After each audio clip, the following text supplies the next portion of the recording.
একজন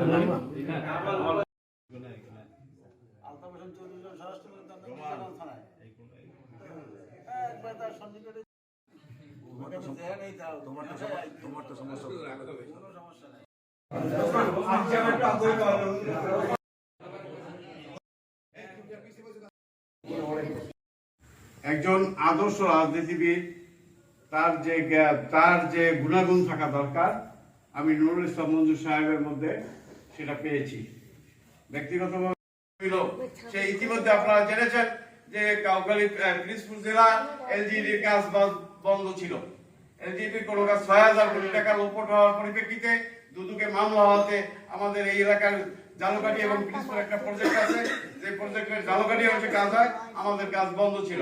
ইতিমধ্যে তিনি প্রধানমন্ত্রীর সাথে দেখা করে এরপরে সর্বোচ্চ পর্যায়ে স্থানীয় সরকারের সর্বোচ্চ পর্যায়ে নীতি নির্ধারণী কর্মকর্তাদের নিয়ে প্রধানমন্ত্রী মন্ত্রী সহ বসে এই ব্যাপারে একটা সিদ্ধান্ত তিনি বের করে আনেছেন যে আগামী জুলাই থেকে আমরা এই এলাকার রাস্তাঘাটের বরাদ্দ আমরা ঠিক মতো পাবো।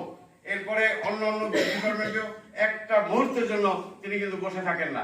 সেক্ষেত্রে আমরা এই জিনিসটা একটা কর্মোদ্যমী মানুষ, ইসলাম প্রিয় মানুষ, ধর্মপ্রিয় মানুষ, উচ্চ শিক্ষিত মানুষ এবং একজন দানবীর মানুষ, এই লোকটার প্রতি আপনাদের সন্তানের মতো, মুরব্বীদের বলবো আপনাদের সন্তানের মতো, অন্যান্য আমাদের সহযোদ্ধা বা সহকর্মী যারা আছে তাদের ভাইয়ের মতো এবং ছোটদের বড় ভাইয়ের মতো, অভিভাবকের মতো তাকে যদি আমরা ধরে রাখতে পারি, আমাদের ইনশাল্লাহ এই যে আমাদের যত দুঃখ কষ্ট আছে, আমরা যে উন্নয়ন বঞ্চিত দীর্ঘদিন ছিলাম, ইনশাল্লাহ আগামীতে আর সেই উন্নয়ন বঞ্চিত আমরা থাকবো না।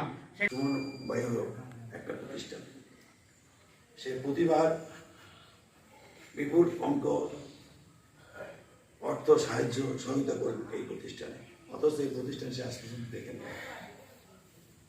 তার বড় ভাই একদিন আসছিলেন, জানা যায় এখানে এই নির্বাচনের আগে, তারপরও সে প্রতি বছর বিরাট একটা অঙ্ক এখানে প্রতি রমজানে উনি পাঠান। আমি আমার অনুভূতির থেকে সে প্রচুর বাবা মা প্রিয়, যা কিছু করে বাবা মা এবং আল্লাহর উপর ভরসা করে কাজ করেন আমাদের এই মন্ত্রী এমপি সাহেব। ওনার বাবার আমিও আমার চাচা হিসেবে শ্রদ্ধা করতাম, আমিও তার সংস্পর্শে অনেক গিয়েছি, অনেক তার সাথে খেয়েছি, একসাথে নামাজ পড়ছি, এক জায়গায় বসছি, যার জন্য আমারও বাবা নাই, আমার বাবাও চলে গেছে। আমার বাবা এবং নুরুল ইসলাম মঞ্জু এবং এলাকাবাসী যারা আমাদের কাছ থেকে দূরে সরে গেছে, আমরা সবার জন্যই দোয়া করব। এবং আমি আমাদের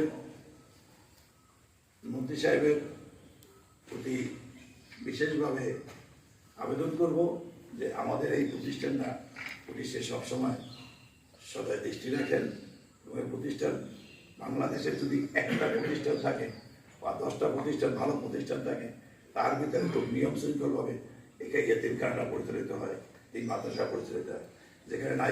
মৃত্যুবার্ষিকীতে আমার সেরকম আলোচনা আরো সিনিয়র আছে, অবশ্যই যখন এখানে সিনিয়র একজন ব্যক্তি যখন বক্তব্য রাখছে তারপর আমার বক্তব্য হয় না, এই জন্য আমি নিচ্ছি।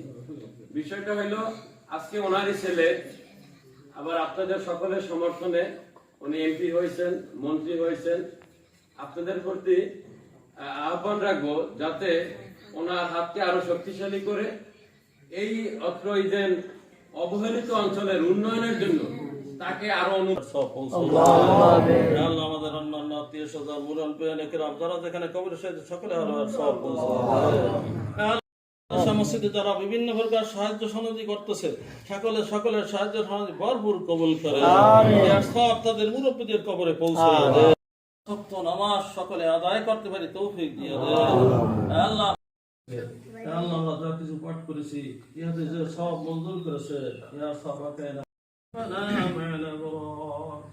ربنا لا تزغ قلوبنا بعد إذ هديتنا وهب لنا كما ربياني। আল্লাহ তার জীবনের ভুল ত্রুটিকে মাফ করে দেয়, আল্লাহ তার জীবনের ভুল ত্রুটিকে মাফ করে দেয়। আল্লাহ মানুষ হিসেবে আল্লাহ মানুষের ভুল ত্রুটি থাকেই, আল্লাহ তার জীবনের ভুল ত্রুটিকে মাফ করে দেয়। আল্লাহ তার ভুল ولذريتنا ولمن له